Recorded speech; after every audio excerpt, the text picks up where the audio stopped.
poured the wine. Having that type of day. Yeah. Today we are drinking OPP. And no, I did not drink all of this. I drank some of it for the Patreon. And then, of course, I had to do my taste test, which this is fun. This is from Maison Noir. And OPP stands for Other People's Pinot. It's Pinot Gris. It's actually really good. So I highly, highly recommend.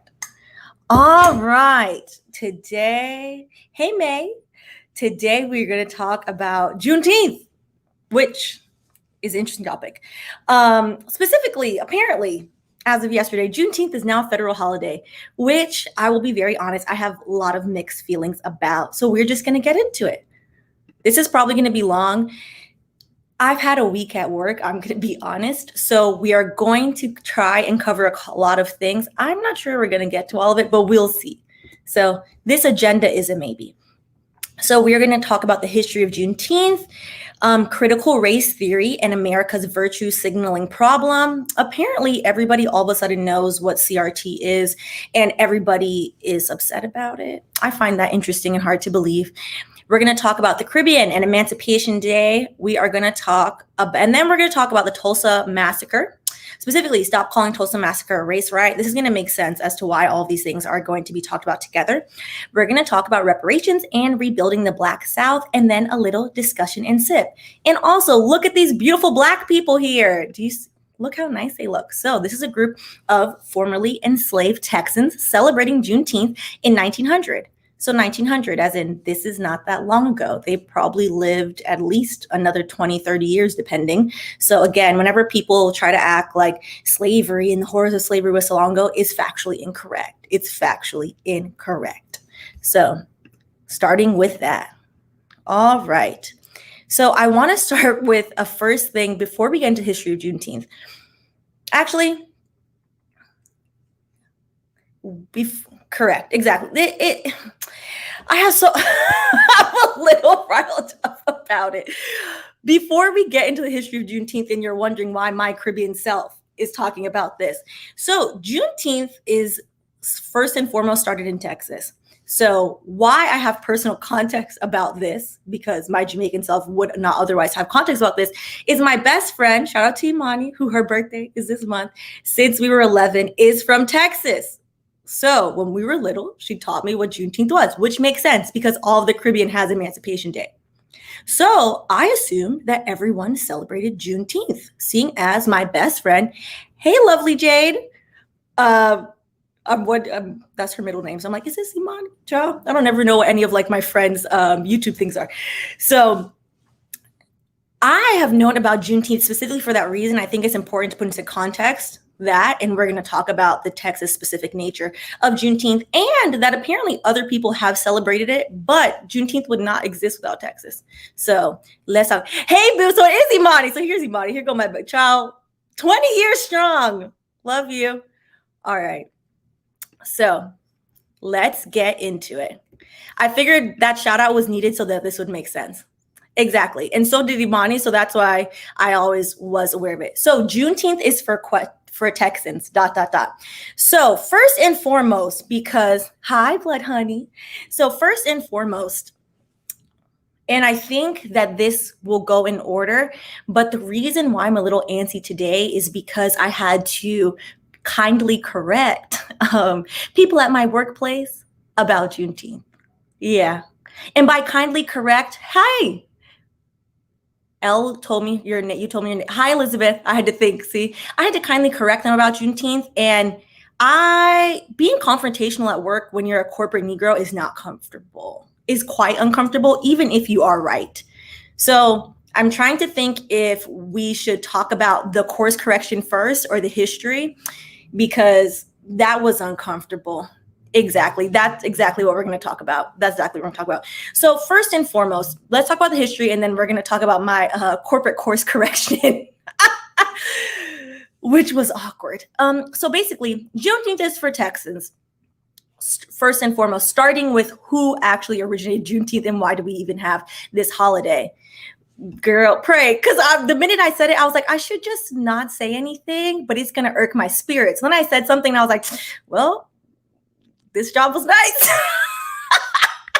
No, it's really fine. Well, hopefully, whatever. I don't care. I said it anyway. So Sorry, I'm like frazzled and off track. Let me be on track. So speaking of Juneteenth, the whole origin story of Juneteenth, and please, if you don't feel comfortable course correcting your incorrect coworkers or the actual heads of HR, or the alleged heads of D&I at your job, that's okay. You don't, it's your job. Don't feel bad, but do embolden somebody at work that will say something, because I've seen in my workplace, in my friend's workplace, I also do D&I consulting on the side, in other people's workplaces where people are trying to erase exactly what Juneteenth is, and I take huge offense to it. Juneteenth is not the celebration of the end of slavery in America. That is not correct. That is factually inaccurate. Factually inaccurate. Juneteenth is the acknowledgement and the celebration that 2.5 years after the Emancipation Proclamation, Texas finally decided to have their Texas emancipation on June 19th, 1865. So if you work somewhere that wanted to put out a fluffy statement, as they do with Pride, as they do on MLK, and want to say African Americans have widespread celebrated Juneteenth for freedom, and they didn't want to say anything else, feel free to course check them and correct them, because it's not correct. People need to say it correctly, and people need to feel, if you feel a way, then okay. Like, why should we care that you feel bad that y'all lied for 2.5 years? That ain't got nothing to do with me, except the reality of life. So my apologies that I'm a little on the edge. But yes, so a bit of history about Juneteenth. So what you are looking at on the left is the actual, and by actual is obviously digital copy, of the Texas Proclamation. So I think it's important that we read it, because, child, this is full of nonsense. Also, before we get into that, the little known fact, because I'm sure it's just one paragraph in the school books in America, because America doesn't like to talk about race. The Emancipation Proclamation declared that enslaved Africans, who were Americans and built this country at this point, were free as of January 1st, 1863. However, I think it should be noted, because in doing my research, I had also forgot, because it's not drilled into our head. Do you know when the Emancipation Proclamation was actually signed? In September, as in President Lincoln signed this September 22nd, 1862, and in full legalese said, which declared as of January 1st. So in September, he was like, all right. I guess y'all can stop, working for free, but not in September, boo. Wait till January 1. Start the new year fresh and free. As in, people died enslaved for no reason. So enslavers could get their books together and figure out how the heck they were going to continue to exploit people, which led into sharecropping. So I think that's important to know. So yeah, so this is the Texas version, and the Texas version reads as, and y'all know I'm about to lean in with my forehead because, I cannot see. The people of Texas are informed that, in accordance with a proclamation from the executive of the United States, all slaves are free. Also to note, it's not appropriate to say slave. That doesn't denote, you should say enslaved people, but this is from, 1865. So what is it? Learn more, do more, learn better, do better. I forgot what the saying is. This involves an absolute equality of personal rights and property rights between former masters and slaves. Oh, this is riling me up. And the connection heretofore existing between them becomes that between employer and hired labor. The freedmen are advised to remain quietly at their present homes and work for wages. They are informed that they will not be allowed to collect at military posts and that they will not be supported in idleness, either there or elsewhere. So I think, I'm so sorry about that, New Nubian. Yeah, it's a lot of us, and I'm happy to do a historical timeline of my family, because the same thing applies in the Caribbean, because people really think that this is years and years and years and years ago, when it's not. It's not. It's disgusting. So the language in here, so let me put it back up for 1 second because I got distracted. The freedmen are advised to remain quietly at their present homes and work for wages. You mean the plantation? The plantation is now people's house? I'm confused. There we go. When you know better. I was struggling. Thank you, Missy.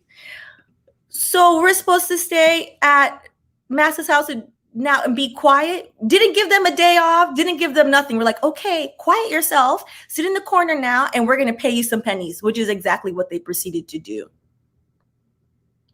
This end of slavery is a celebration because now people cannot own you, but it's not like all of a sudden equality happened in America. So I think people like to purposely forget that. And by people, I mean white people. It's okay if you feel uncomfortable, because I know we're in mixed company. It's fine. It shouldn't be comfortable. It's not a happy topic. It's not a happy topic.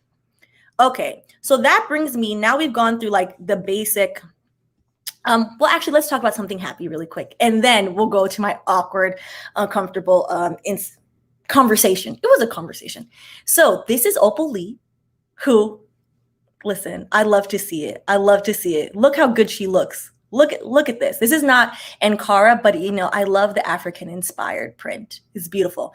So Opal Lee, if you don't know her, is now known as the grandmother of Juneteenth. She is from Texas, from Fort Worth, Texas, way back when, before people decided, oh, Juneteenth is the cool thing to do in 2016. And when I say people, I don't mean Black people. And also I'm not from Texas. So if someone from Texas takes offense, I think that's different.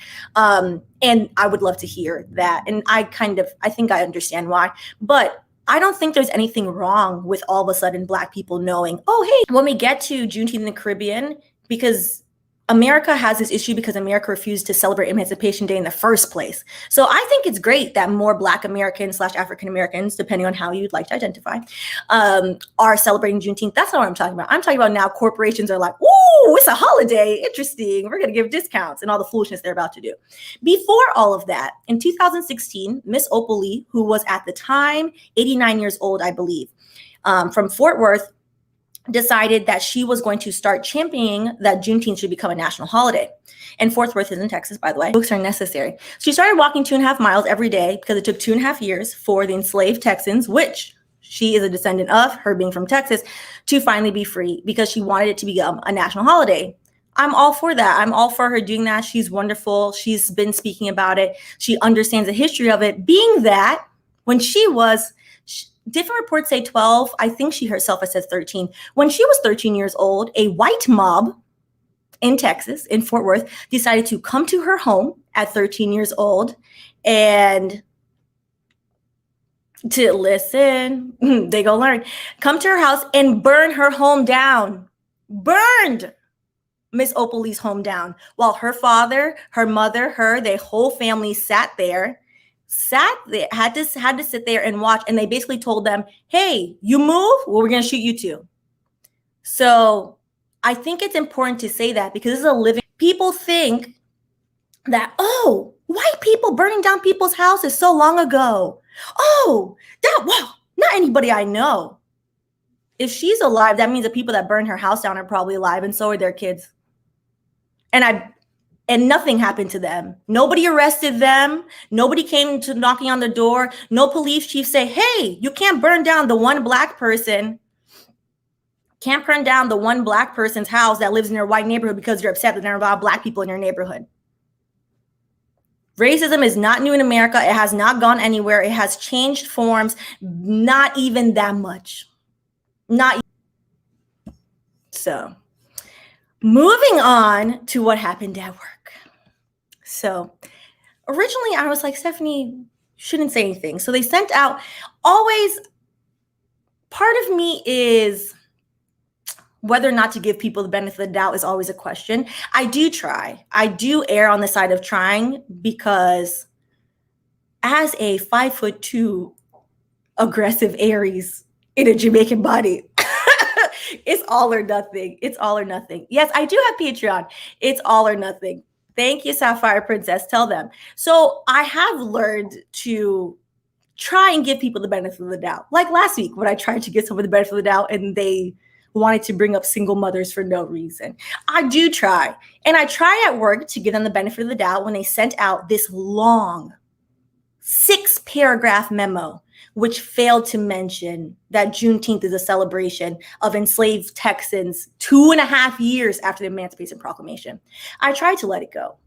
And I was like, Stephanie, this happens at every job. It's always me saying something. Oh, put the Patreon in the description. Okay, I'll do that now. It's always me trying, like, am I going to say something or am I not going to say something? Because the minute you say something, you can't take it back. You can't, even if the person takes it well, which rarely happens, you can't take it back. They're always going to know, oh God, so-and-so is angry. So-and-so is a shit starter. So-and-so is whatever. And Imani's laughing because I'm child since 11 years old. It's always, it's definitely going to open her mouth. So they wrote this long thing and,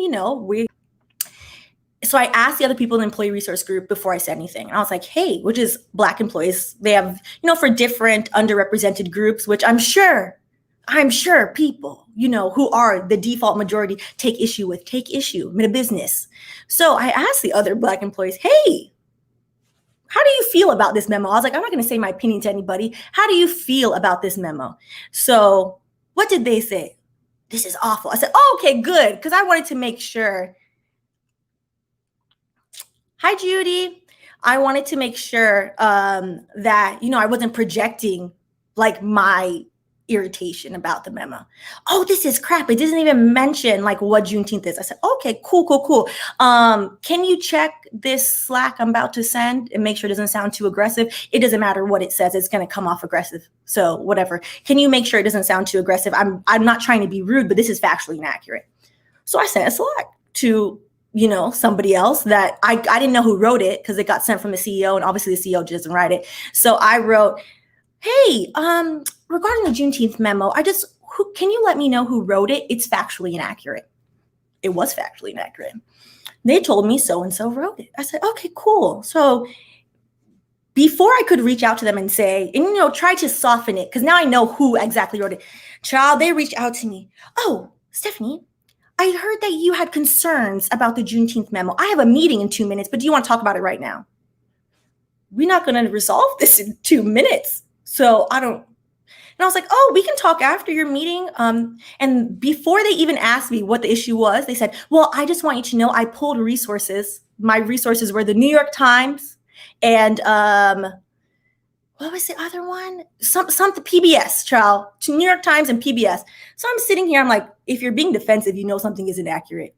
If you're being defensive, something isn't accurate. So I'm sitting there, I'm like, okay, because if you're typing something, it's going to sound aggressive. So again, I'm trying to diffuse the situation, even though none of us are in the wrong. Okay, cool.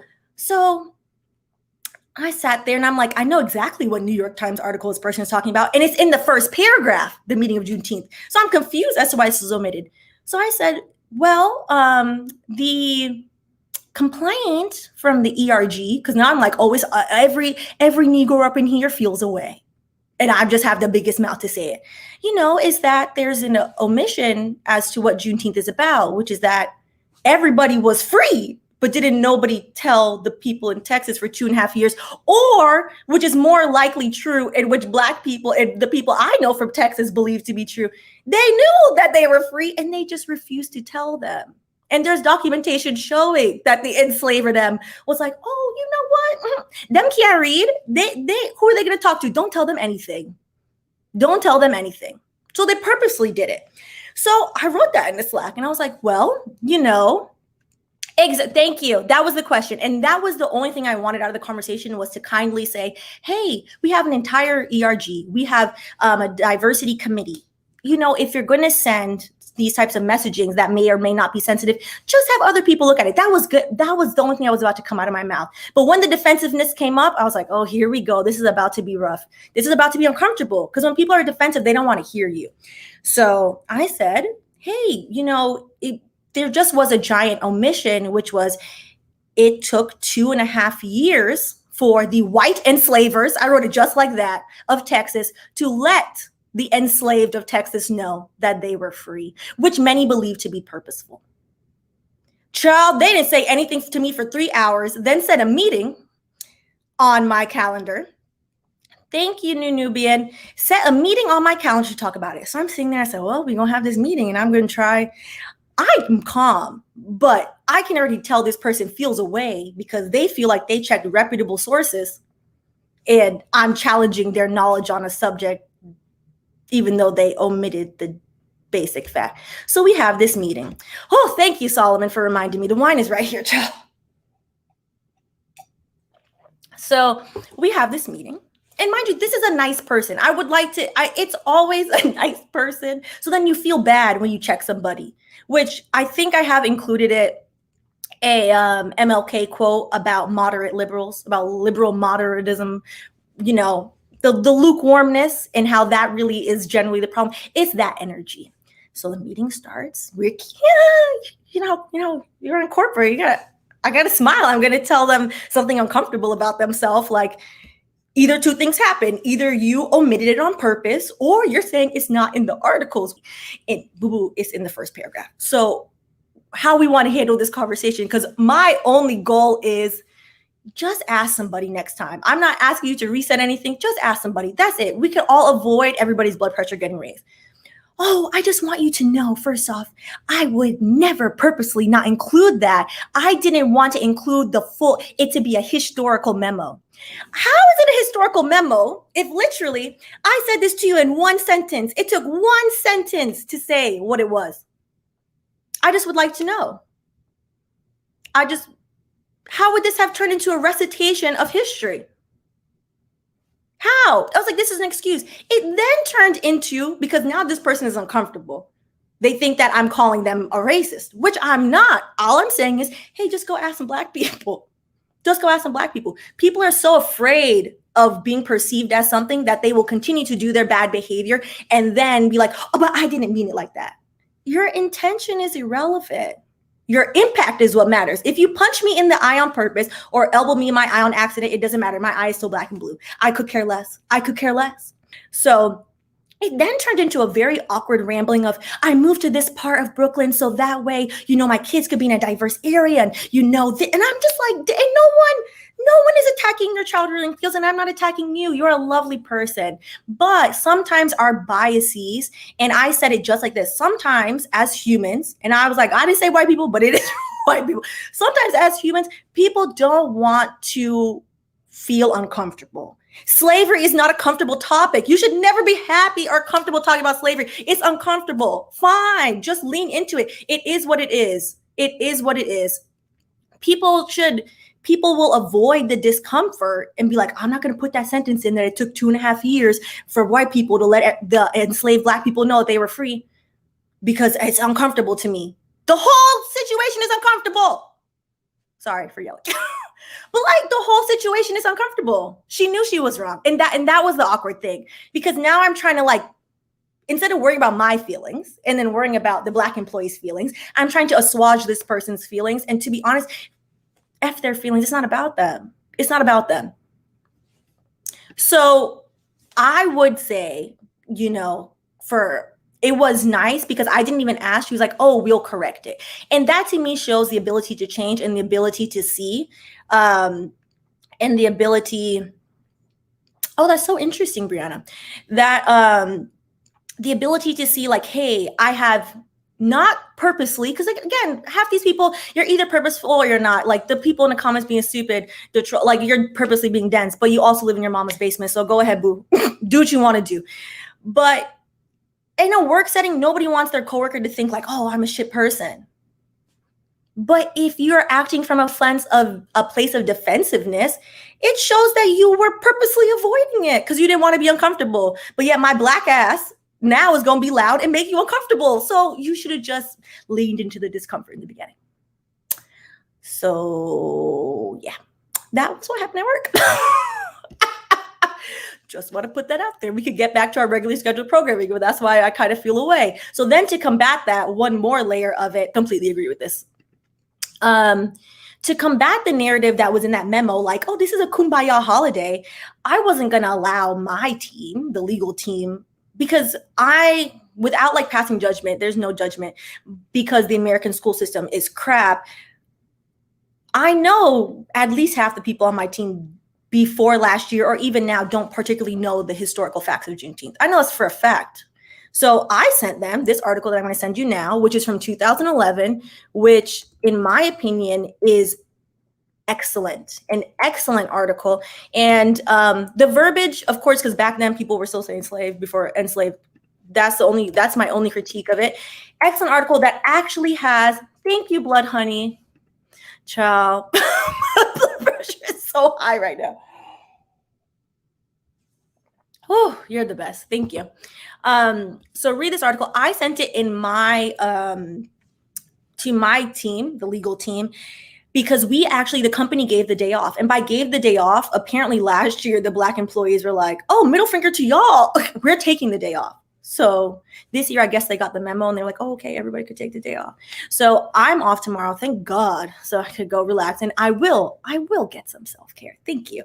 And I sent that article to my team and was like, hey team, by the way, like as a reminder, I'm off tomorrow. And also, if you're not familiar, again, there's no judgment. If you're not familiar, here's a great article that I think accurately depicts the history. As in, okay, New York Times, okay, PBS, like that's cute, but don't nobody want that dumb, it's not dumbed down.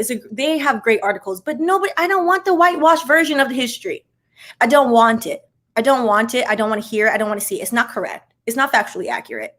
So I sent them that. So if you want, and you have to go to work tomorrow, or you don't have tomorrow, Monday off, highly recommend. If you don't want to send it to your team, you know some emboldened person at work that will. There's always one. So there's that. I'll put that out there, and we'll get back to our regularly scheduled program. It is a watered down version. It is like these other publications, and it was very disheartening to me that it took me a long time, not a long time, but like longer than a quick Google search to find an article. Oh, thank you, Anna. To find, I'm going to write your names on I have the bottle over here, to find an article by a Black historian. And this is written, we're going to get into the article, but this was written by Quintard Taylor. And this from 2011. So again, he is not new to this, true to this. So let me write your names down, and we'll take a wine, take a sip too. I hope I didn't raise y'all's blood pressure. Thank you.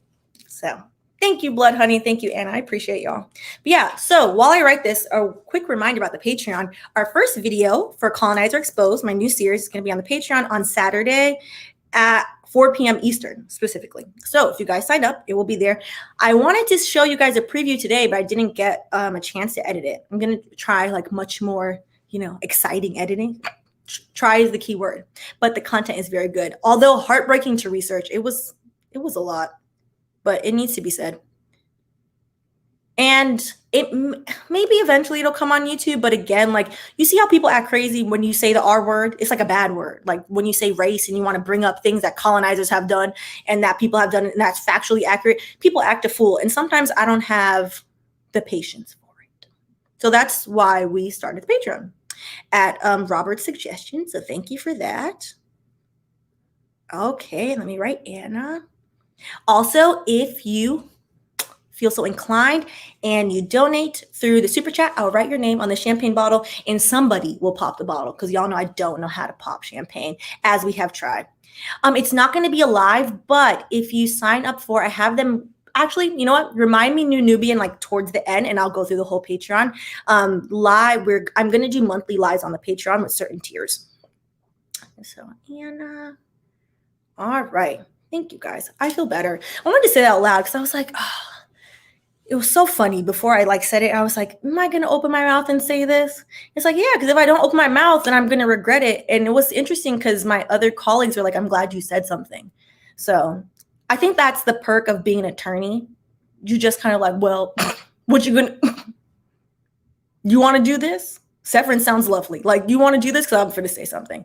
But I do. It's always in the back of my head sometimes, like people do treat you a different way once you vocalize these things. So it's unfortunate. We'll see in this instance. In this instance, I think she took it very well after like the apologizing, the backpedaling, but we'll see, child. We will see. It'll get real awkward. So this is an excerpt from that article I just sent you guys. So the title of the article is, one second, Juneteenth, the Growth of an African-American Holiday, 1865 to... Because hello, we're live. We're still here.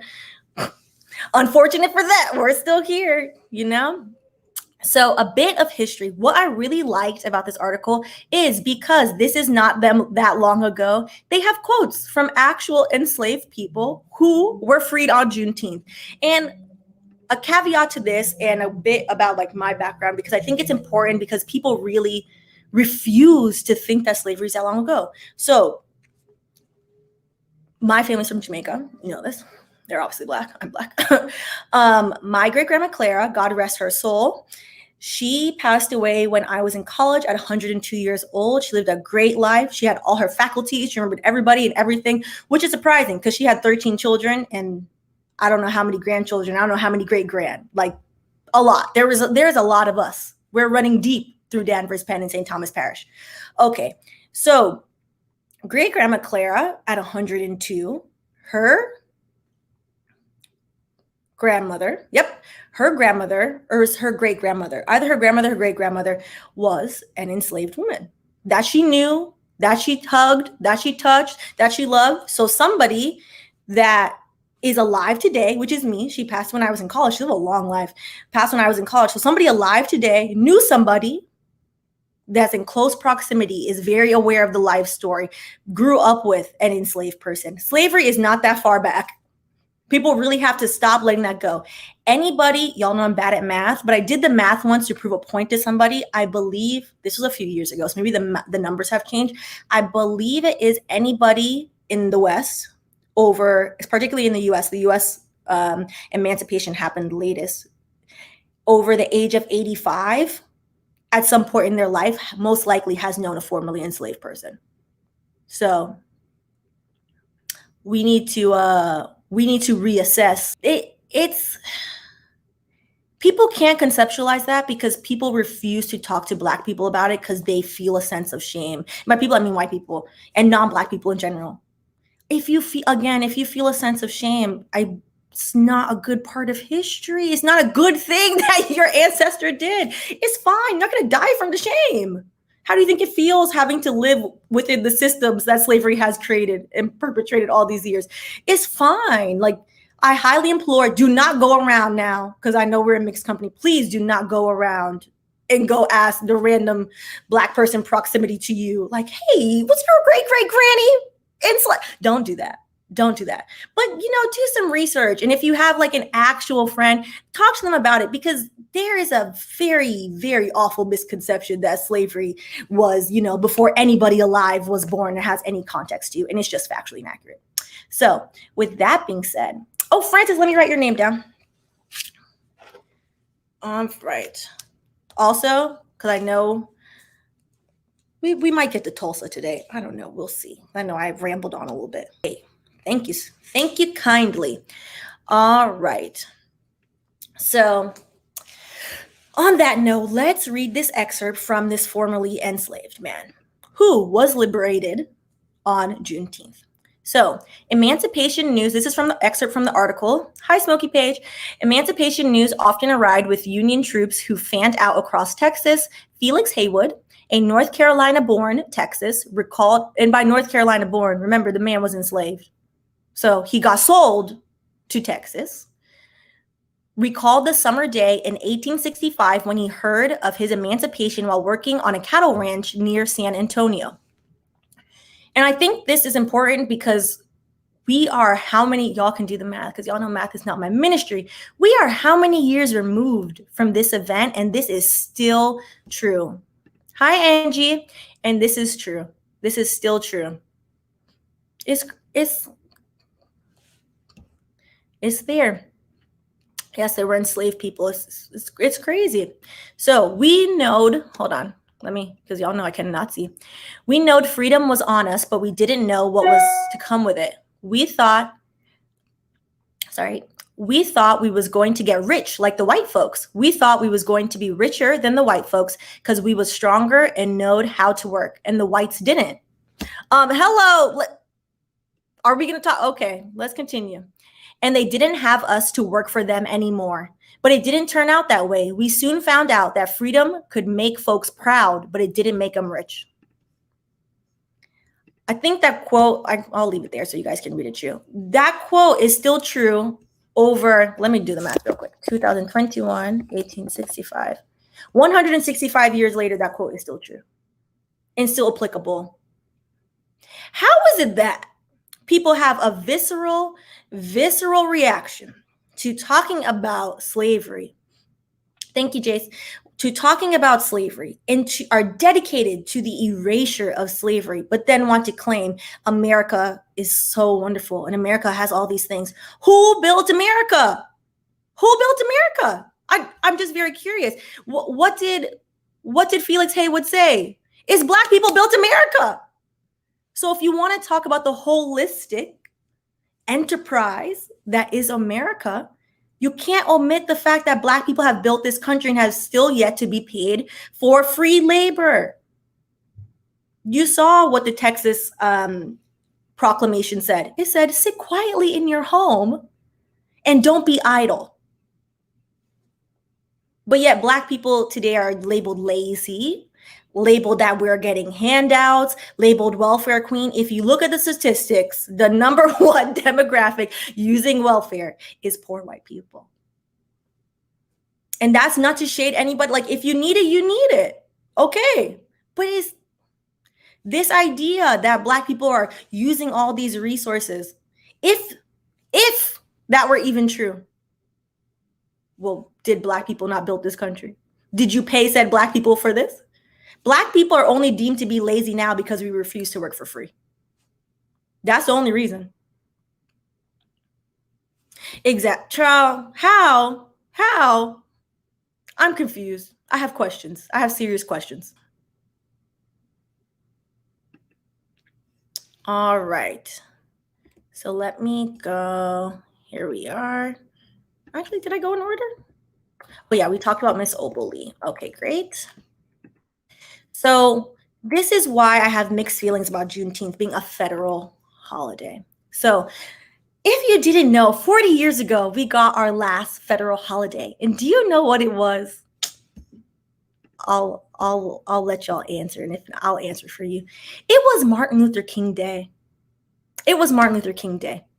And Martin Luther King Day has basically turned into an all-out Twitter brigade. Lord, my language today is wonderful.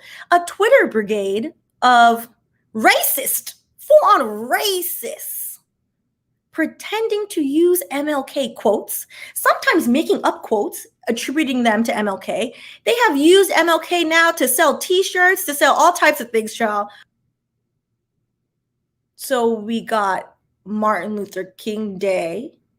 The CIA has even tweeted Happy MLK Day when they killed. You know what? I have questions. So we got MLK Day. We are now getting Juneteenth Day.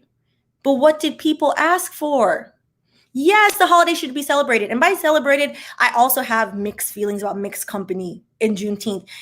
I don't think that is factually accurate for people who refuse to acknowledge the history of Juneteenth to get the day off. What? You can't even have a real day of reflection, but you want a day off? For what? To do what? To not work and actually be lazy? Because again, as Felix said, who built this country?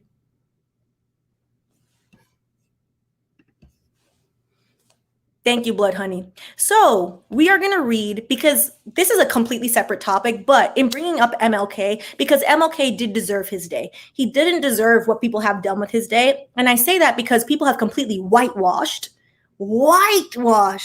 the whole persona of MLK.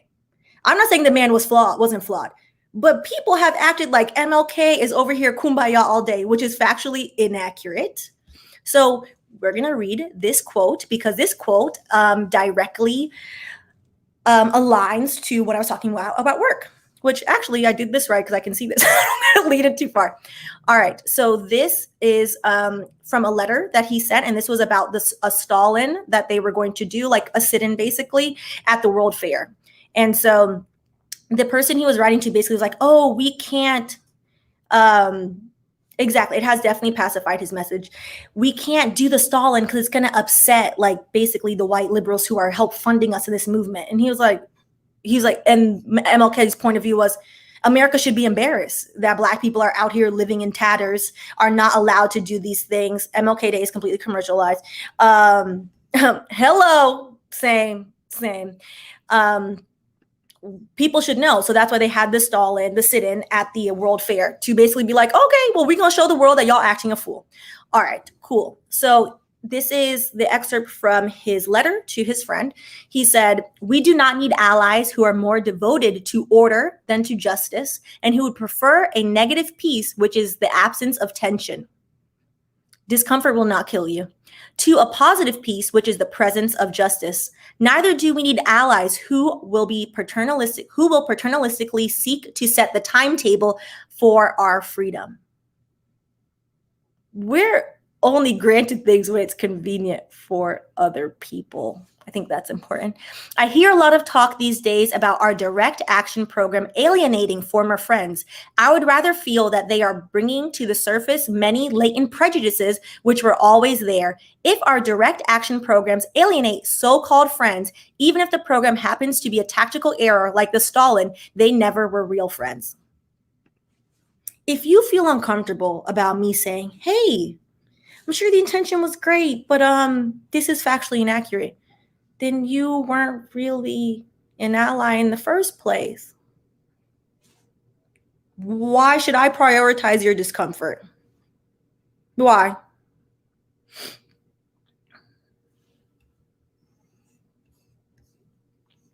Why should we do that?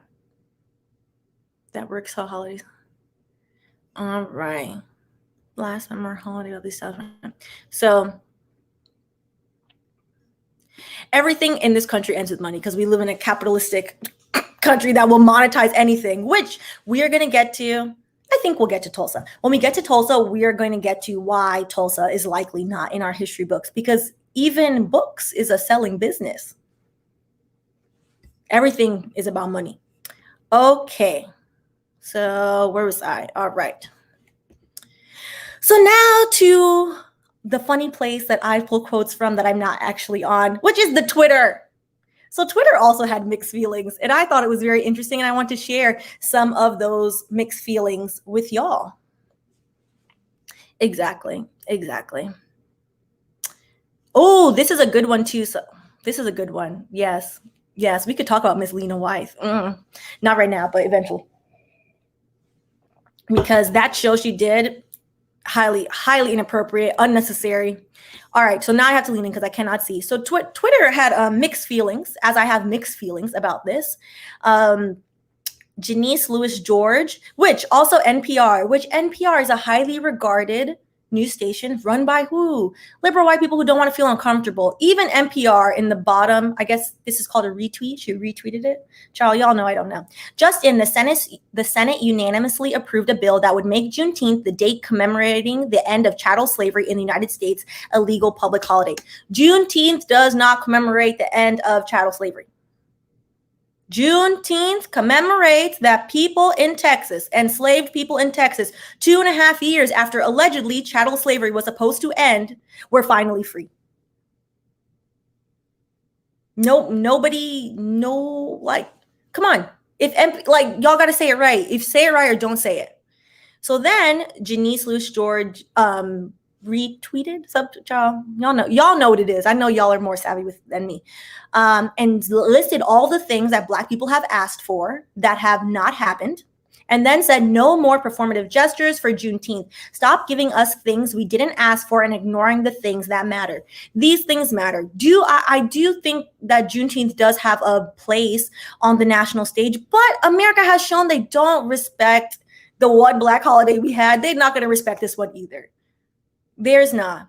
It's a quote retweet. Oh, thank you, girl. Because I was like, huh? Y'all know I don't know. Y'all know I don't know. I have thoughts on them too. All right. So then Eartha Snitt, which I think is a very witty name, very witty. We're about 5 years away from Juneteenth Old Navy commercial. Mark this day. It's coming. Buy one, get one free at last. That took me out. Listen.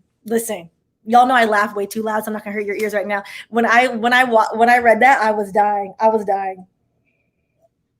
And then Summertime Shy has a very good point. Since Juneteenth is popular now, you may see a bunch of clothing of Juneteenth in major stores like Walmart or Target. Please buy your Juneteenth clothing from local Black-owned stores or Black-owned online stores. That is all. Listen, we should, if you know what the day's for, yeah, celebrate Juneteenth. But yes, please support Black business. Again, today's Black-owned business. Also, this wine is just really good. OPP. And it's witty. Apparently, they name everything after like hip-hop songs, which I thought was cool. So, but yes. Listen, Black Twitter is a funny place, and that's saying something because people will send me threads, and then I have to like figure out how the hell. Listen, buy one get one free at last. She just give that woman her flowers. That was good. That was a good one. So now we're going to talk about 3 words that apparently make people really mad lately, which I find interesting because I know they don't know what it means. So why is everybody all of a sudden a critical race theory expert, and why are they so upset about it? Ciao. We are going to talk about this really quick. Also, I realize that I'm going really slow. So maybe we'll just do this and then I'll do Tulsa separately because I think Tulsa deserves, it deserves the attention that it needs because it has also gotten erased from our history book. Unsurprisingly, but upsettingly. So America loves virtue signaling and gaslighting, which is what this is. Because again, we still have no federal anti-lynching bill. What? Like, what are you talking about? So people are good enough to build a country, but not good enough to be protected? I'm just, interesting. So this is a graph from Chalkbeat. The 21 states that you see highlighted have made an effort to restrict education on racism, bias, and the contributions of specific racial or ethnic groups to history or related topics. And basically, it's mostly by specific ethnic groups, they mean Black people, child. Black people. So I highlighted Florida by accident, but I think it's ironic because, grew up in Miami, born here in New York. And this is very, very, very interesting.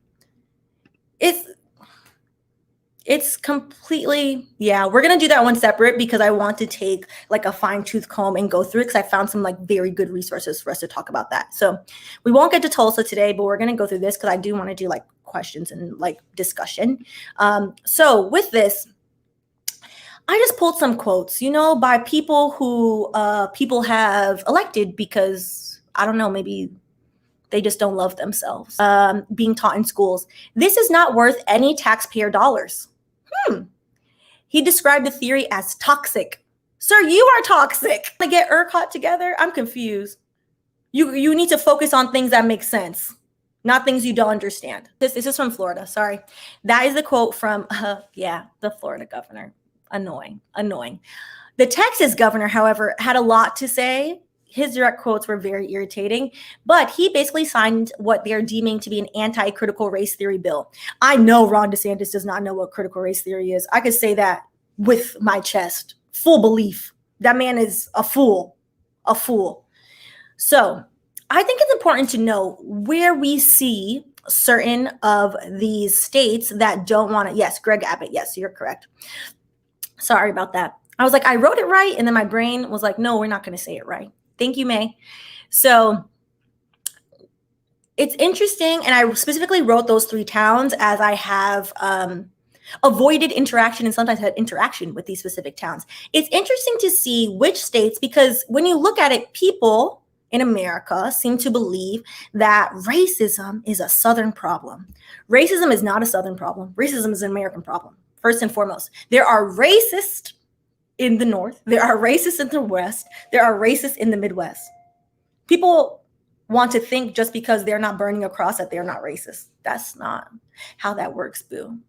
If you cry wolf and cry that a Black man is harming you when nobody's bothering you, like that white woman did in Central Park, you are a racist. You're not having a bad day. You are a racist. So that should be pointed out. So this graph, what I found very interesting is the graph covers a large swath of America, very different states.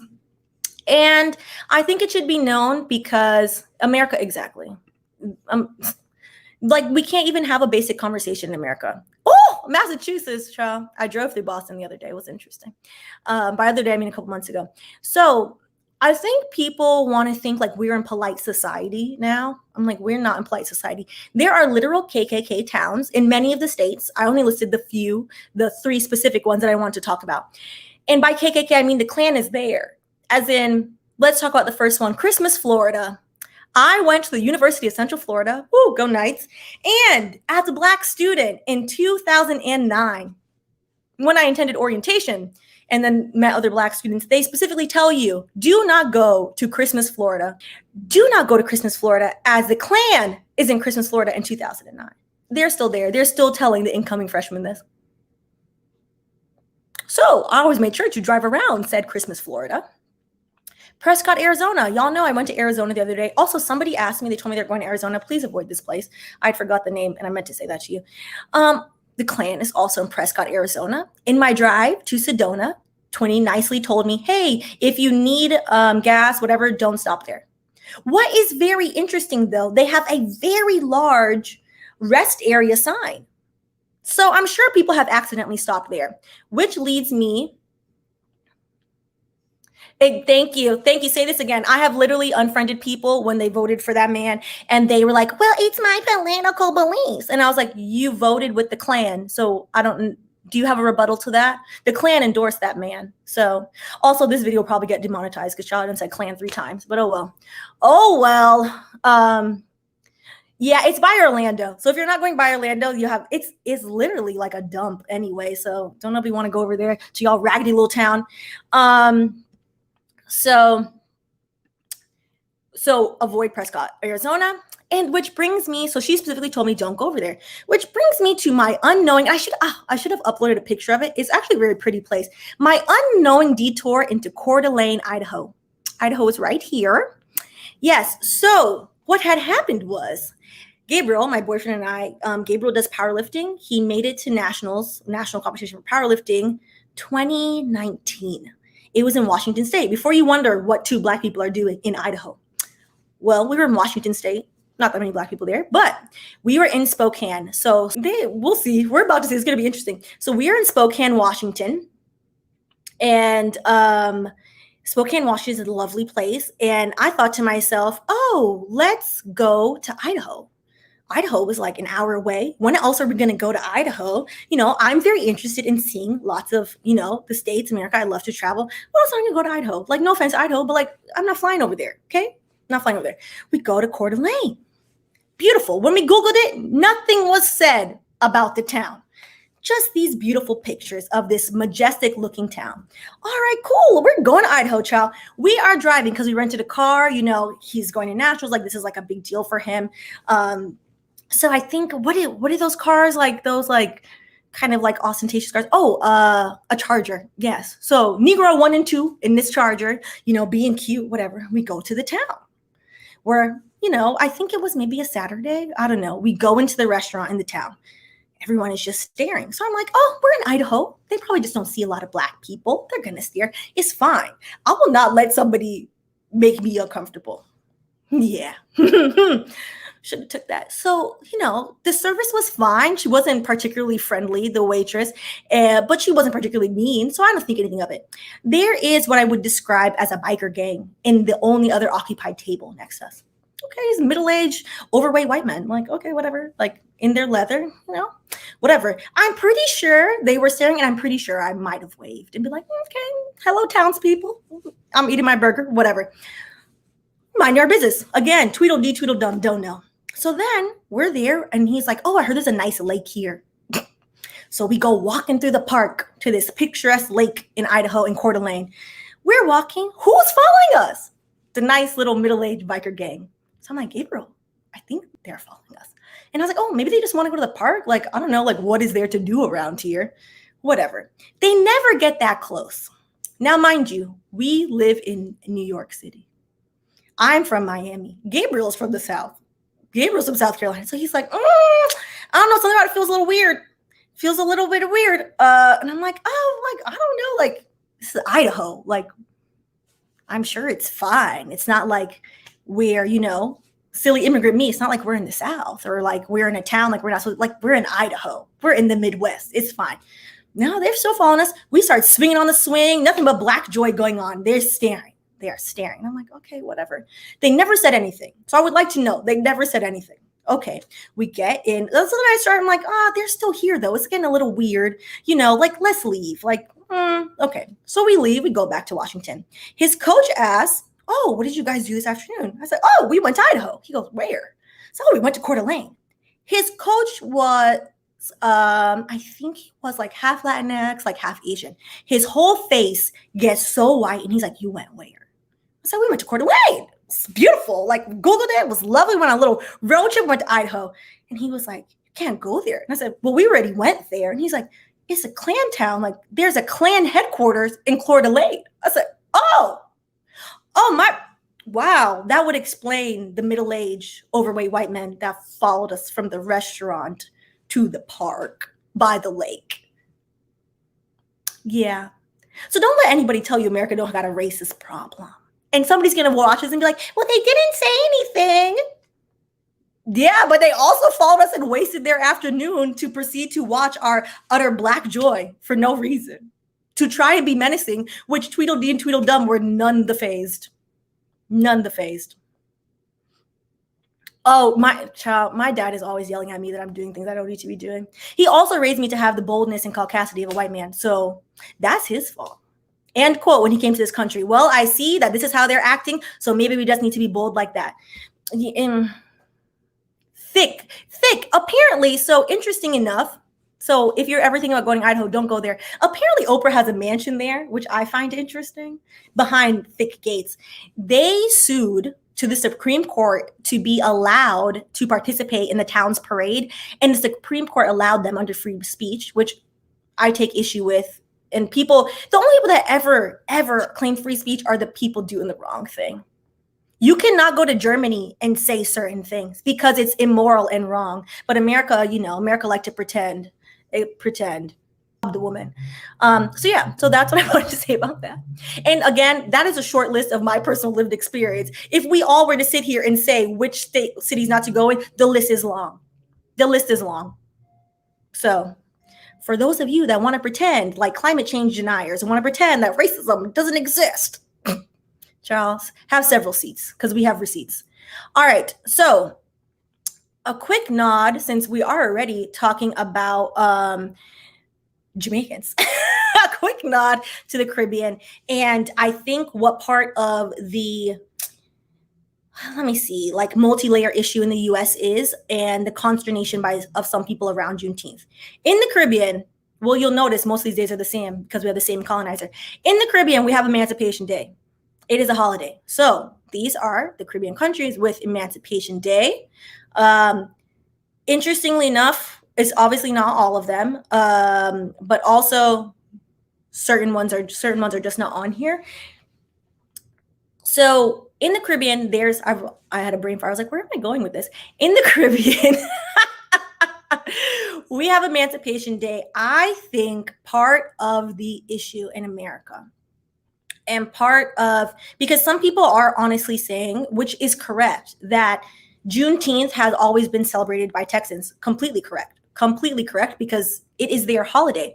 However, apparently they did evangelize the holiday, and certain states, and this is before 2020 when more people became aware, certain states have actually recognized Juneteenth and have large Juneteenth celebrations, which I find very interesting. Not necessarily in the South. Some of the Western states, California, surprisingly, so I'm like reading the thing and doing this.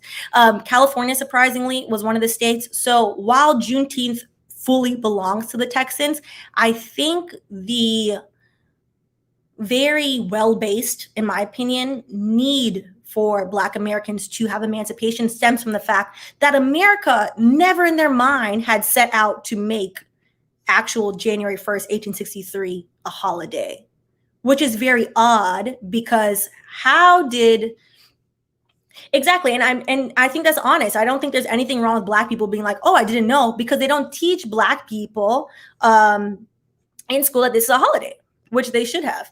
So I think part of the angst stems from yes, this is for Texans. Let's be honest. But also, America never celebrated Black people, which I'm repeating myself, sorry, never celebrated Black people being free in the first place. So now that Black people in this country, African Americans, have something, everyone is like, okay, well, it's our holiday together, while still recognizing like, hey, if we're, looking at the root of this is for Texas. This is the reason why the holiday's there, because 2.5 years passed and didn't nobody come and tell the people, or they purposely were like, oh, close your ears, nothing's happening. Shh, don't worry about it. So I think it's a good point. So that's what I meant to put some pictures, but child, I was rushed. Emancipation in the Caribbean is an all-out celebration. It's stunning, and that's how it should be. It should be, and I think it needs to be a bifurcated holiday in the U.S., to be honest, which this is not going to happen because I live in reality, but if America were to ever do justice to these holidays, it should be, yes, we are celebrating Juneteenth, which is the perseverance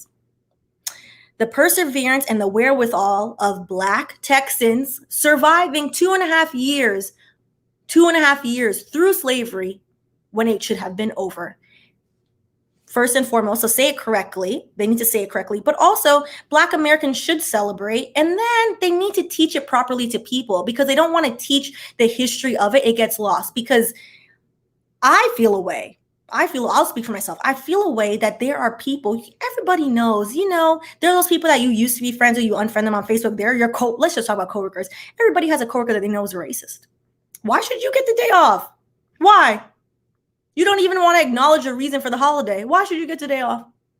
So I think there needs to be a educational. We're going backwards in terms of rights for Black people. We're going backwards. So we need to have an honest conversation. Oh, so when this originally happened, in 2020, when people all of a sudden were like, oh, okay, now we're learning more about Juneteenth. I mean, everybody else, because y'all know I've been Imani verified. I've been knew this, but that doesn't make me special just because my proximity to somebody from Texas. That's it. That's the only reason. When this happened, there were a few tech companies, and I wish I would have wrote down the names, where they went on LinkedIn and they were like, hey, we have given the day off to our Black identifying employees. Just straight up said it. And then they said, because I was reading, I follow a lot of DE&I practitioners, a lot of like HR people, and it was a few, because tech is always, I'm not saying tech is the best place to work, because y'all know there are issues, but tech tries to be progressive. I will give tech that, to attract talent for whatever reasons, but tech does try to be progressive. And some of these companies went so far to say, everyone else, we are doing a full day of education on Juneteenth and on racism in this country, which I think that was the right way to go. So CRT, just critical race theory. So a quick 2 seconds on this, and then we'll do calls, or, if y'all want to go home and drink some wine, whatever's fine with you. So the conservatives like to create issues, okay? The conservatives like to create issues. Critical race theory, let's be very honest, was never taught in K through 12 education. Critical race theory is a legal framework and a legal theory taught in higher education and very specific niches of higher education. I would know, because my undergrad degrees in interdisciplinary studies with a focus on sociology and humanities with a focus in critical race theory. It is not taught to everybody. Oh, completely agree, Candace. Completely agree. It's very performative, but they do try, I would say, like versus other places where like they don't even try the performance. Tech does it to get talent. That's what they're doing it for. They're like, oh, we got to get the best. So, anyways. So, yes. So critical race theory was never, to my knowledge, unless you go to some fancy private school, taught to children in elementary, middle, or high school. It is a legal framework. However, in the past couple months, actually the past couple years, ever since the 1619 Project came out, which I highly recommend you read it. I have it over here somewhere. You can buy it from the New York Times. Oh, it's right there. Hold on. Please hold. I'll be back in frame in 2 seconds. It looks like this. You can buy it from the New York Times. So it's really good. It basically has a bunch of historical reference. There's poems. It's basically a history of when America was founded and actually how America was founded, with 1619 being the first year that an enslaved African was brought to this country. Highly recommend. Ever since that was published, conservatives have been very afraid that 1619 is going to be taught in school because it should be taught in school. Well, I mean, we can talk about that. I'm always open to that. And, Americans, America thinks America is the center of the world, but we can definitely talk about that. So in terms of American history, though, I would say it's the most honest retelling versus what's in our textbooks now. Whoo, blood honey, it would blow your brains. It will blow your brains out what is in our textbook now. So, well, I don't think the kids have access. So ever since that happened, people are like, oh, we can't teach critical race theory in the schools. We can't put this in the textbooks because some schools, I think a few schools in New York are like, oh, this should be required reading. We've kind of dropped the ball here. We should talk about this, which they should talk about it. People have created an issue around critical race theory without knowing what the hell critical race theory even is. So again, critical race theory started as a framework to combat color blindness. So there was I want to say like the 80s, 90s, this whole idea like, oh, you can't see color. Like En Vogue has like a really great song that I love, but it's basically like, I forget, I was listening to it the other day and I was like, ooh, this one is about prejudice. But then there's one part where it's like, be colorblind, whatever. Y'all know, if you listen to En Vogue, you know what song it is. Because that was the thing. People are like, oh, well, you have to stop seeing color and then you'll treat me better. It didn't cause anybody to treat anybody better. Colorblindness, it doesn't work. It's foolish. But at the time, people were like, oh, let's try it. Particularly white liberals really pushed colorblindness, which is why people have an aversion when you say certain things. They're like, oh, free your mind. There we go. Free your mind. Yes. Thank you. So exactly. By En Vogue. Yep. Thank you guys.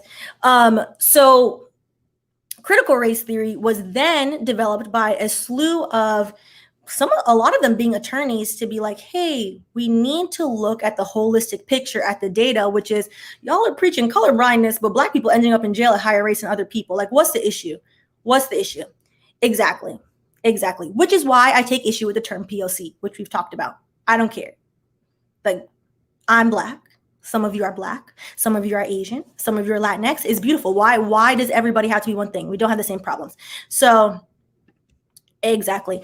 So critical race theory was made to combat that, to basically take in, for lack of better words, like the intersectionalism of, okay, well, all these things are happening, but they seem to be happening to Black people. Like, what's the data behind this? Critical race theory is a legal framework. It was used in legal institutions to then be like, oh, we need to fix these things. Okay.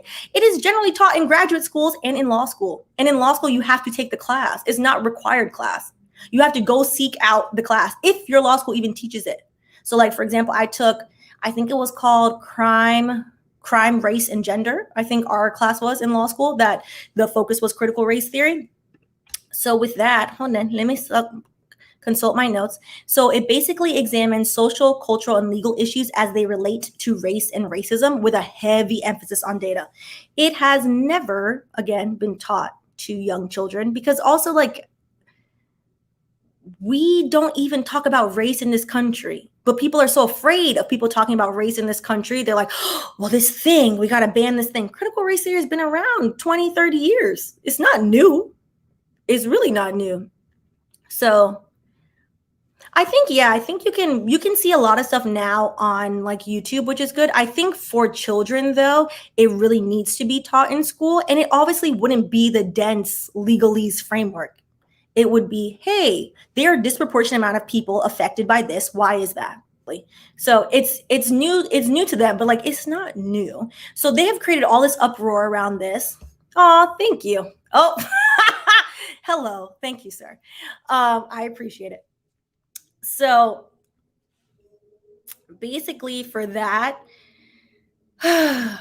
it has just been, hey, Regina, it has just been interesting to see people get riled up over nothing. Girl, blood, you know, I got to choose comments. I already got riled up once for the week. I'm not doing it again. I told myself I don't come out of my face for people. Y'all make me laugh. But yeah, there's no need for this hullabaloo. It's all this hullabaloo for basically a law of CRT I learned in law school. Here we go. A law of CRT I learned in law school is based primarily on American text, which is weird for South Africa to not have a wide range of scholars on the topic, but I appreciated it. I think the framework, I'm choosing peace, child. I'm choosing wine. Choosing wine.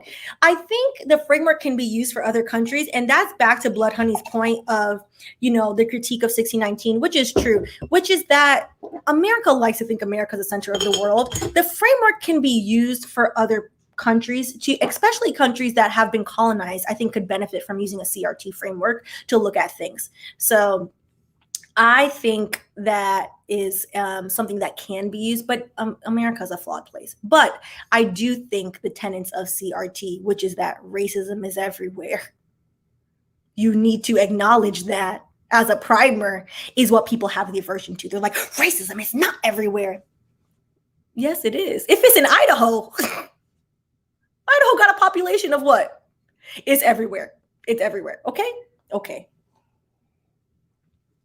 So while I choose peace, let's do some calls. Let me see. Let me make sure I didn't skip anything now because this has been, okay, yeah. We'll do Tulsa separately because, well, I'll just show you the picture because this picture of this stunning Black couple. Look at them living their best Black life. Yeah, worldwide. I think it could definitely be used worldwide. I think it's important for Black people to see images of Black people doing well.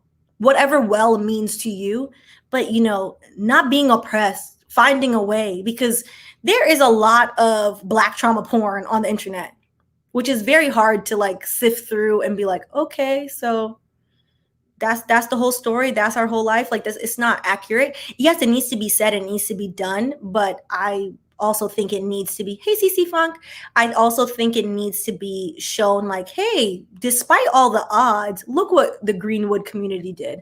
Also, look, Charles, look at this comma mess up. Hold on. Look what they were able to accomplish. So we'll table that for next time because I think I'm a little over my, hey, Ken, I think I'm a little over my limit, but we'll do some calls. And then I'll save that for our next one. Let's see. Invite, copy clipboard. Okay.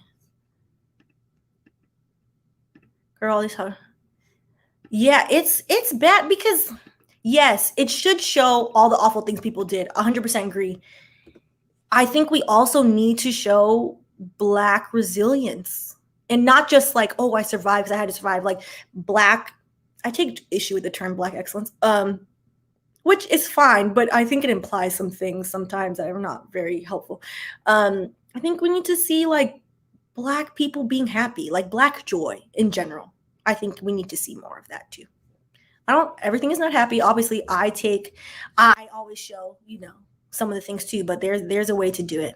Oh, Blood Honey's calling. Come, let's get this lesson. All right. Black people thriving. Thank you.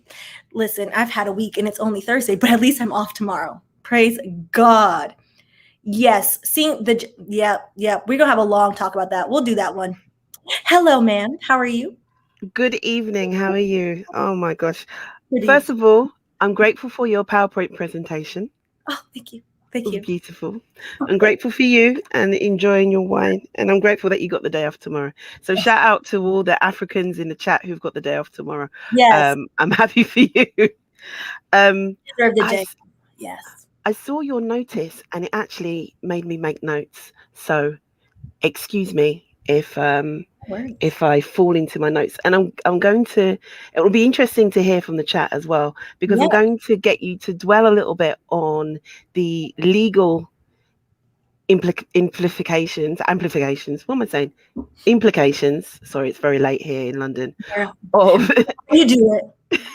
of the emancipation laws and the abolition, because my thesis is that I'm pointing to you and the people in the chat is that the emancipation processes, including the ones surrounding the Emancipation Act and the 13th Amendment in the US, the emancipation processes were racist. Oh, yes. Yes. So Abraham Lincoln, I think you'll probably bring it up, but to be noted, he wanted to send Black people back to Africa, which a contingent of enslaved Black people were like, no, we're not leaving. We done built this. So something to know. Also, Argentina, we can table Argentina and what they did. But as well, all emancipation acts or abolition acts, as they were called, whether it be the American one in 1665, the British one in 18, sorry, I'm getting my dates wrong. The American one in 1865, the British one in 1834, and the Haitian one. Let's talk about that. We're going to stick a pin in the Haitian emancipation. Stick a pin in that. Were all racist because they all gave reparations to the enslavers. Thank you. Yes. Right. So the legal bit that I want us to think about, Karine, let's say you like my voice, thank you, is the fact that we the Americans like, oh, the British voice is just so nice. My terrible South London accent. The legal thing that I want to encourage us all to think about is the fact that the Emancipation Acts and the Abolition Acts put into law that African people could be property. So the enslavers were being compensated, given reparations for the loss of their property. This was the kind of legal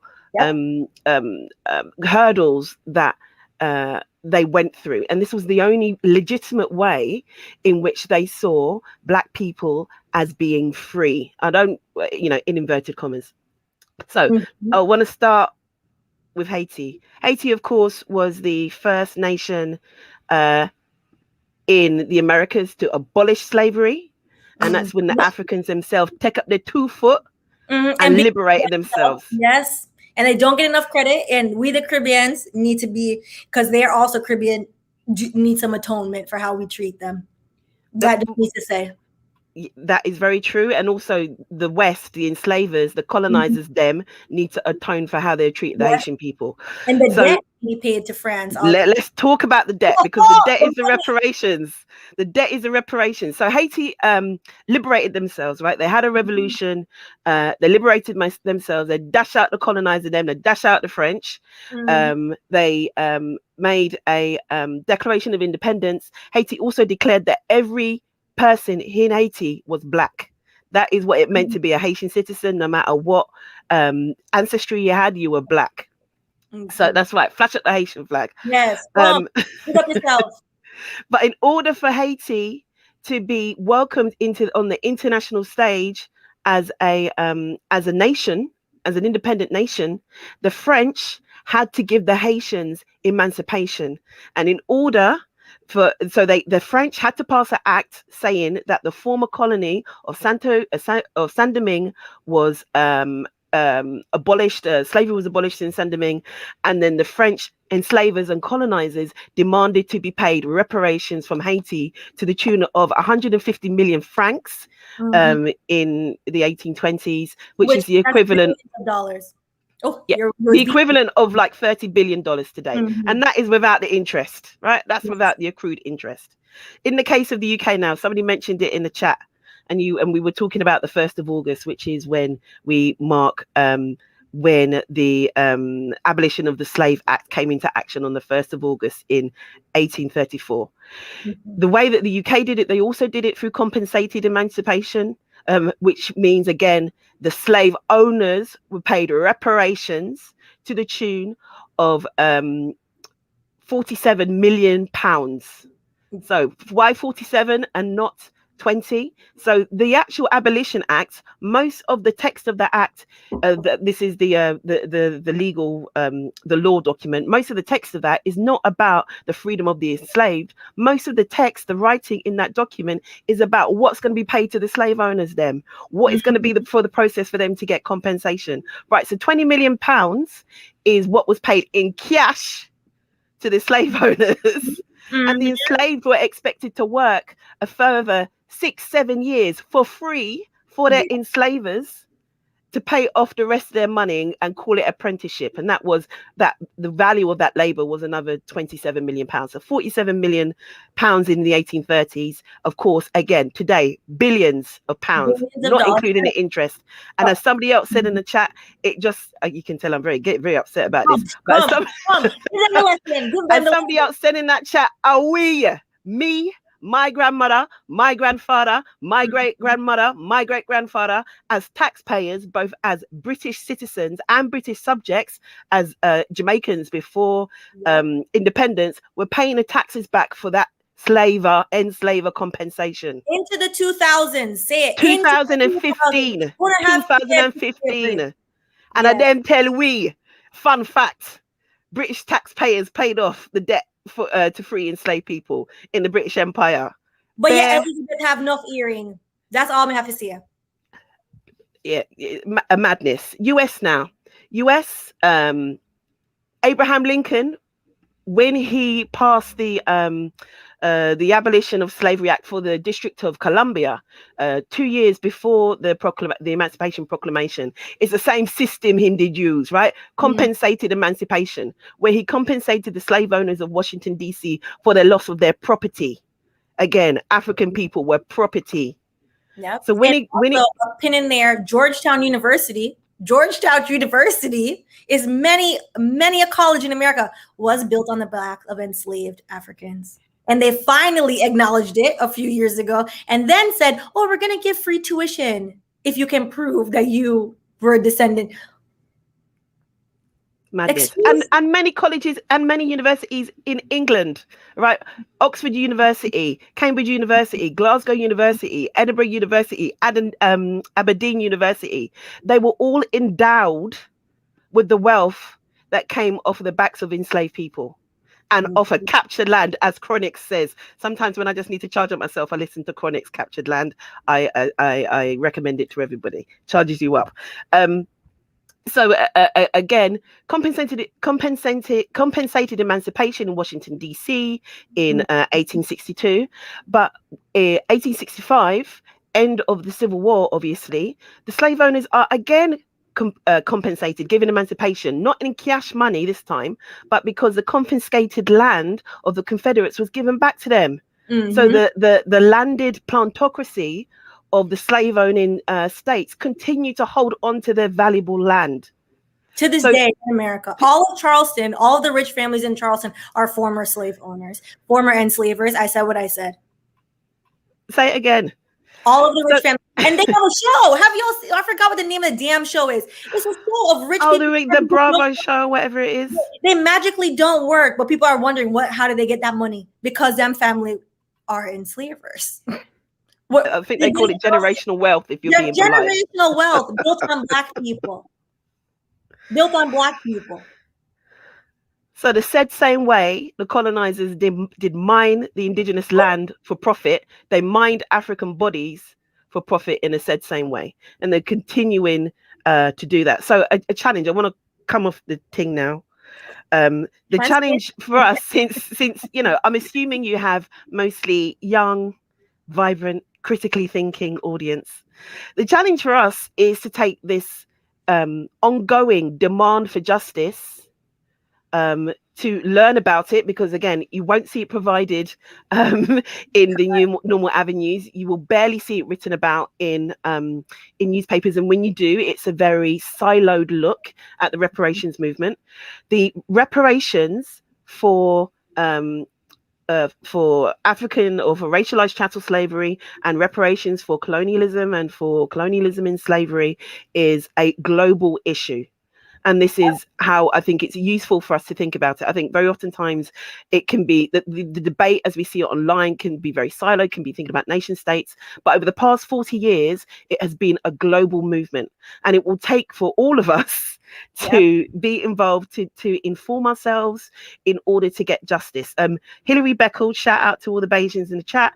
Sir Hilary Beckles, who is the chair of the CARICOM Reparations Commission, he calls the reparations movement, he reckons that the rest of the 21st century is going to be about the growing demand for reparations.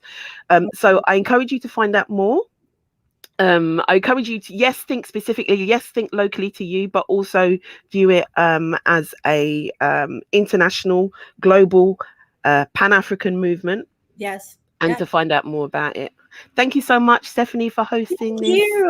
Thank you for always coming on here and spreading more knowledge and encouraging people to do things today, to do things that can actually make change, because reparations can happen if we all do something.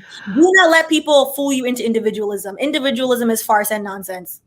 And I will say as well that I think as someone in the chat, we were talking about freeing your mind, and for me, it's a useful thing to think about Bob Marley quoting Marcus Garvey, reminding us to emancipate ourselves from mental slavery. Reparations is also about self-repair, because we also have to decolonize our minds. We need to deconstruct a lot of the ways that we've been taught and miseducated. So that doing that for yourself, doing that in your family, doing that in your community is also a form of reparative action that I think is very important for us to consider as well.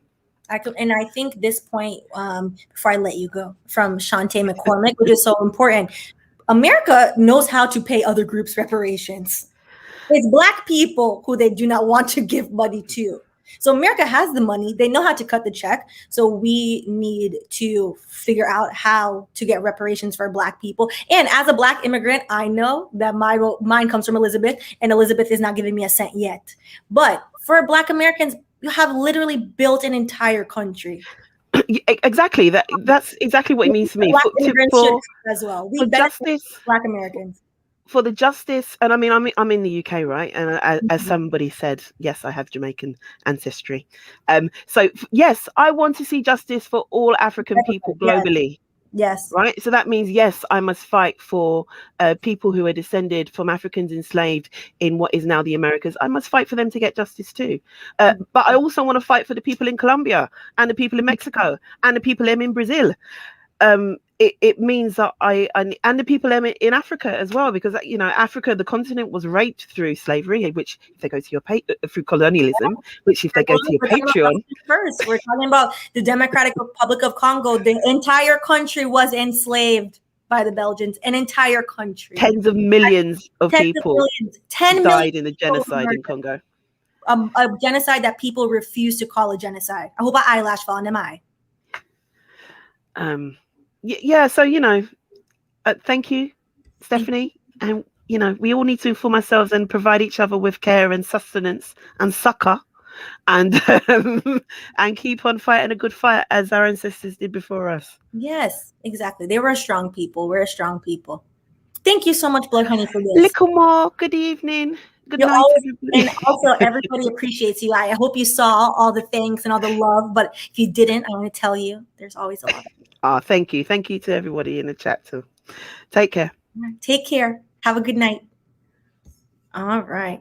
I love when she calls. I love when all of you call, because you guys just add so much richness to this conversation that, yes, change can happen.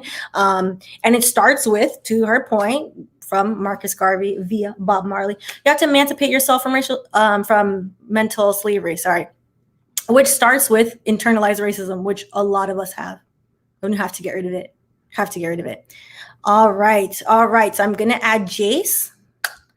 Okay. I was looking for more wine and I realized, because I drank some of it. Oh, I have some more. Okay, good. Hi, Boo. How are you? What's up, bestie? How are y'all? Oh, so nice to talk to you. I'm off tomorrow. So today is Friday. Oh, also, I didn't put it in there, but I realized we did all this rigmarole about what to rename the live, because it's now on Thursday. So we're just gonna call it Wind Down, which I should have just done that.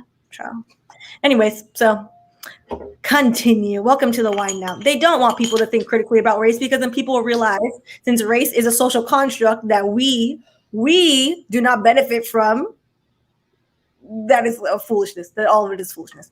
But yes. And also they'll realize that race affects everything, which is something that I've learned that a lot of white people, they can't conceptualize that. Like, they literally cannot conceptualize in their mind the way that race affects everything. Because it doesn't affect them. They don't have to think about their race, which is such an interesting concept. Exactly. I never feel that way except when I go to Jamaica, and I'm like, wow, I could drop my shoulders a little bit. Whoa, so, as a service worker, I just wanted to point out that marking Juneteenth as a federal holiday is cute and all. Companies might give people the day off and such, but a lot of Black people, I'm not going to say most Black people, but a lot of Black people are service workers. And we are not going to be given the day off, because where do people go when they have the day off? They go to the bar. They go to the restaurant. They go cause commotion. Go to theme parks. Like, I literally... Everything comes back to that damn theme park, girl. It always does. But it begins and it ends at the theme park. At the exactly. End Jace is going to be the owner of a theme park. Watch. Quote me now. Quote me now. But I just,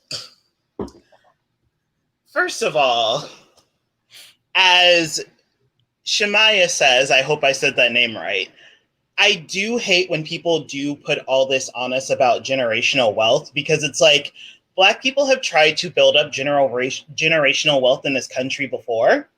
Mm-hmm. And every time, it's been taken from us. They've, like, look at Tulsa. It was called Black Wall Street. It was a thriving city of Black people. Yep. And boom, look at what happened to it. Also, another Black history fact that most people don't know, and I didn't know until I moved to New York. Do you know Central Park is built on Seneca Village, which was a thriving Black community? I did not know that until I saw it on Twitter. They demolished Seneca Village to build themselves a park. And by them, I mean the white people of the time. Again, we have to embrace the facts. This is the fact. Black people are not lazy. Black people can build generational wealth, but can white people allow them to do it? That's really the question. Exactly. And it's also just kind of frustrating because it's like you were talking about earlier about being the, first of all, it does not surprise me at all that you are an Aries. Absolutely not at all. Big Aries energy. Yes. But also, it's like, it always sucks being that person to recognize things and say something, because it's always, oh, you're always complaining. It's always this. It's always that. And it's just like, am I always complaining, or do you guys am I the one who's always complaining, or have y'all just gotten complacent? Exactly. If we wouldn't complain if there wasn't something wrong. So exactly, you fix your actions, and then I can zip my lip. Exactly. Because this is great. I didn't know it was taught in NYC public schools. That's good. They should. I mean, it doesn't ruin the people in them house. That's very good, though. Yeah, like I said, I was at that job for 5 years, and it took me applying 4 times to get in a promotion, and no one can tell me that it wasn't my work ethic, because literally every time I went to those interviews, they were just like, oh, your work ethic is great. Which, by the way, I love that the stereotype is that Black people are lazy, when Black people are actually the hardest working out of everyone. We have to work twice as hard. Like, what is the adage? We have to work twice as hard to get what? Not as half. Much. And I don't even think it's half at this point, child. It's not. It's not. Truly not. Like, I literally saw someone who had been at that job less than a year get a promotion before me, and I'm just like, how does that make sense? But no one can tell me that it was my work ethic, my attitude, or anything. It was just, you talk too much. You're too much of a fire starter. And of course, they can't say that because, real quick, this nice, lovely customer service voice that I talk to all non-Black people with, because it's not just white people that are scared of us when we start getting aggressive. But we'll talk about that. If I were to detect even a hint of racism, the nice customer service voice goes away, and it's, so is that what it is?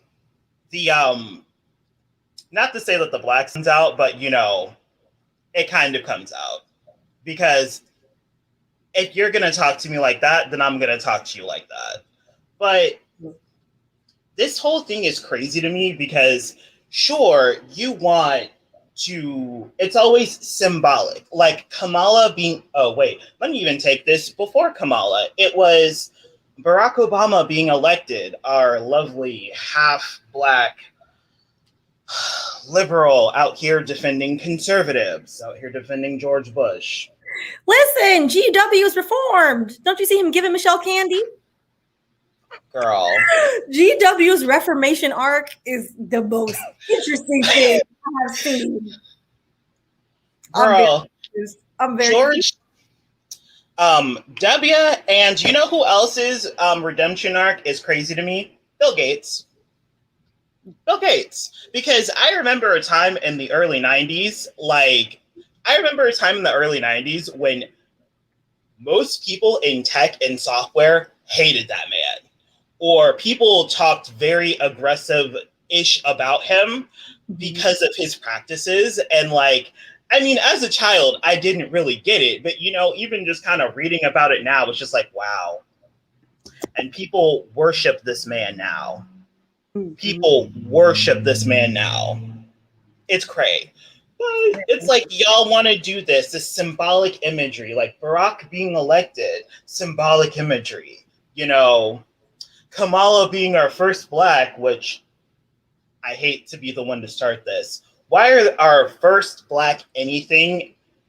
Why is our first Black president and our first Black vice president biracial? I hate I hate saying that because I'm not trying to imply that biracial people are any less Black.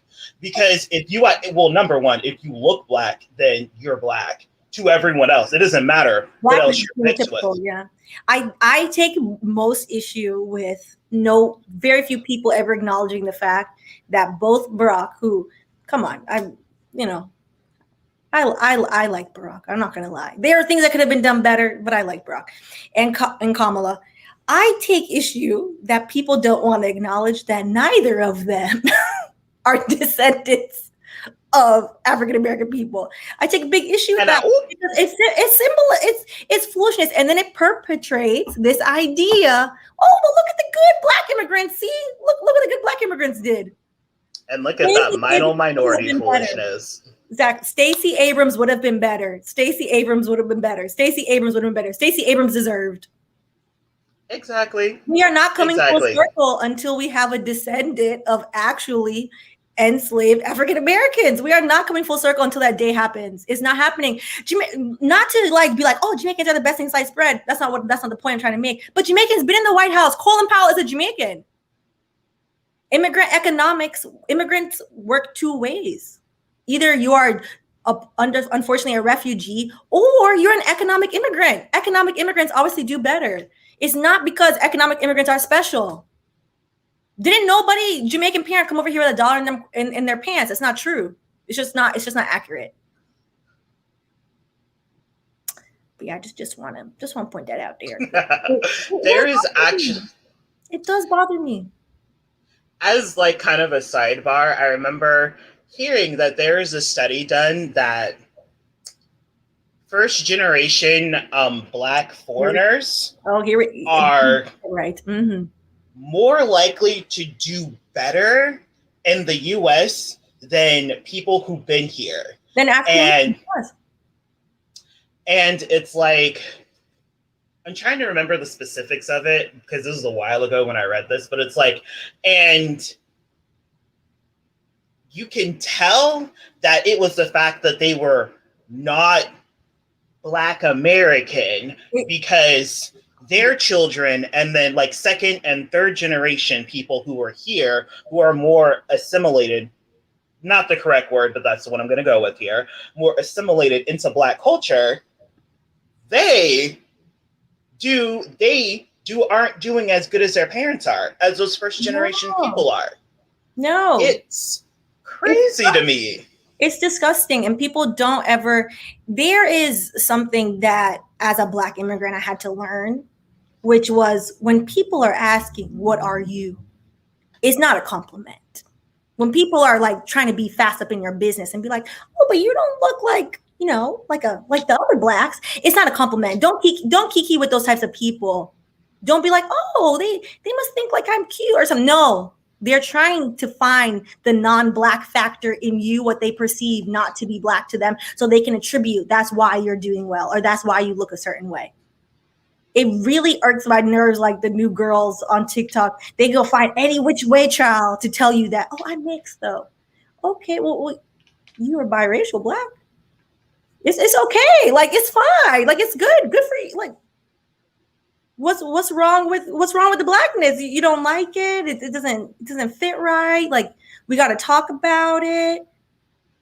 Right. And the thing is that the reason why I feel like it is imperative for biracial black people to point out that they are biracial but also black is the fact that their blackness, even though they might be exotic black, they're mixed, so they don't look black, they look black white. Their blackness is still affecting their life. The anti-black, the reason why people are mean to you is not the half whiteness or the half Asianness or the half whatever it is, or the drop of whatever it is. It's the blackness. Exactly. It's the blackness. So it doesn't behoove you to try to separate yourself from the blackness. Exactly. And I've actually come to become really uncomfortable. Now, whole light skins over here talking about this first world problems, but I'm really uncomfortable by the fact that people will come up to me, non-black people will come up to me and be like, oh, your skin tone is so nice. I wish I had a skin tone like yours. And I'm just like, the only reason why you like my skin tone is because I look black-ish. Like, you look palatable black, like acceptable black. Exactly. You look I had a preacher's wife, a white pastor's wife, say this to me at 17 years old. Mind you, my mom lives in like middle of nowhere, North Carolina. In North Carolina. So to put into context, the confusion on my face. Oh, sweetie, I've always wished I was your color. That's not true. Oh my God, girl.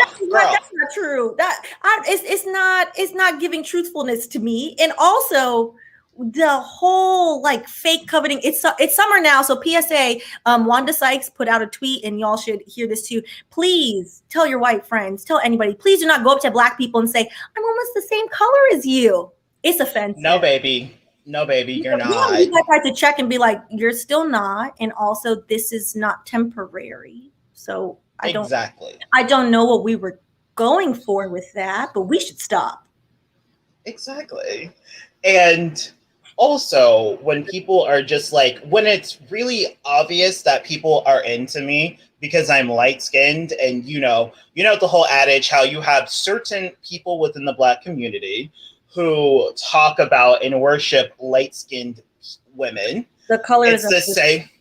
It's the same way in the black community. It is the same way in the gay community. People want to date you because of that same foolishness. And it's just like, sweetheart. The colorism. Also, exactly. Speaking of colorism, let me look up her name to make sure I say this right. Her first name is Khadija. I watched this great video from this YouTuber who's like wonderful and that I follow. Her name is Khadija. Hold on. Is the last name? Yep. I saw you in the comments, so that's how I know it's you. You was there. You are attending. Well and good to call people. Hold on. I'm gonna put this in the chat about basically the algorithm bias and how the algorithm and people are choosing to follow light-skinned creators, and there is a almost complete erasure of dark-skinned people, particularly dark-skinned Black women, on these social medias. So it was excellent. I highly recommend you should watch it. She's excellent. Her breakdown. Seriously. If you like this, you'll like that. She's like very thorough. Her editing is much better, so I think you'll like it a lot. It was. She's excellent. Good. I love watching her videos. She's excellent. Like, I love it. It's so thorough, and I think, and me and Jace, like, we are very honest, and we have said this before. So we talked about this as light-skinned people. Okay, you acknowledge colorism. Good for you. You know, like, exactly. You want a prize for acknowledging that you're benefiting from these things? Like, good for you. Like, okay, we can acknowledge it.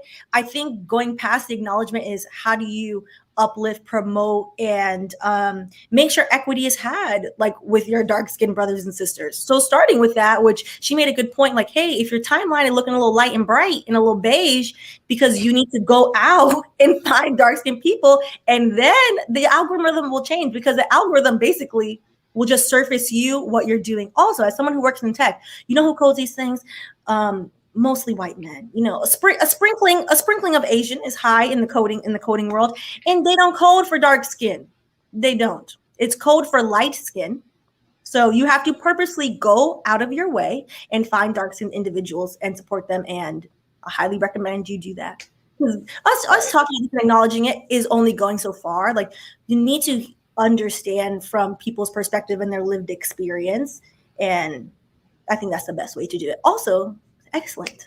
Also, it was very heartbreaking. I recommend you watch that video, but it was heartbreaking to see the things when she started reading, like the awful things people have said to her of her being a dark-skinned woman. So I highly recommend you watch that, because people out in these streets wild in post-racial America. They are. Wild. They are. I mean, in post-racial, they're wild in these streets. So please go watch it. It's still good. AI is racist. AI is colorist and racist. AI is a bigoted cishet man. It is, because you know who codes it? Bigoted cishet white men. Yep. And probably a few black men in there too. And I'm actually happy that you brought that up, because I'm seeing some historical parallels here in the fact that people, this kind of resurgence of they want a touch of blackness, but they don't want to be black. And it's the fact that you would have these black families in, I don't even want to just say Latin America. I don't want to single out Latin America in particular, but like in the Americas in general, who you'll have someone who will teach their kids to go get pretty much bleach the blackness out of their lineage. You know, you just keep marrying white or light-skinned people, just keep doing that. And it continues down the bloodline until you barely have any blackness in you. And I don't know if I explained that very well. I'm just kind of seeing some parallels here, because it's like, you see how these people, they like the idea of blackness, like they like black features, but they don't like black people. Mm-hmm. They like black people, but they don't like black people. So now we're, but not in it, you know? Right. So we're seeing this, you know, surgence of racially ambiguous people who are mixed people. Or just white women that are very tan. Ariana Grande. Kim Kardashian. The list is long. Exactly. The day I found out Ariana Grande was not a Latina, I was surprised. Oh my God. But that's a talk for another. That is my favorite album. It's a great album. It's beautiful. She can sing, but it's at what cost, and why to pretend all the time? I don't understand it. I would love, because it probably would raise my blood pressure. I am curious for someone else to ask these people, like how do you sleep at night though? Doesn't the tanner rub up on the bed? Like, how do you think your skin is going to look in 10 years? Like, what is the reason? Besides the obvious answer that, oh, it pays to be black adjacent. What they used to do, which is like, you know, white people have tan. That's not what people are saying. Oh, you can't tan. That's not the issue. But there's a specific, it's the undertone of the tan. I think Chelsea and I were talking about this the other day. When you buy foundation, they're buying the foundation with like the yellow undertone. All right. You at the next one, boo. You too. Thank you. Right. Bye. All right, let me write this down, and then I'm gonna let y'all go and kept y'all long. I'm so sorry. It's who knows what time in the UK. I don't know how Blood Honey is awake. But yes, I want to say thank you to all of you for the conversations. Also, Kareen, I saw you said I need a moderator. You're right. I need to do that. I'd figure that out. I'll put that on my to-do list. I hope that nobody was in the comments harassing you. I did catch a few people, so I expeditiously got them. But hopefully it was good. And then, yeah, I appreciate all of you. And this This was great. Insomnia. Oh no. I was going to say something that will definitely get, you know, that certain tea with a certain herbs. Have you tried that? That might work. I'm like, can people say that on here? So, aw. I love that you guys are so kind and loving towards each other. That makes me like very happy, to be honest. Well, it technically is a weekend wind down for me because my black behind is not going to work tomorrow because I'm off. So I want to say thank you. And this has been great. Yes. Get some tea.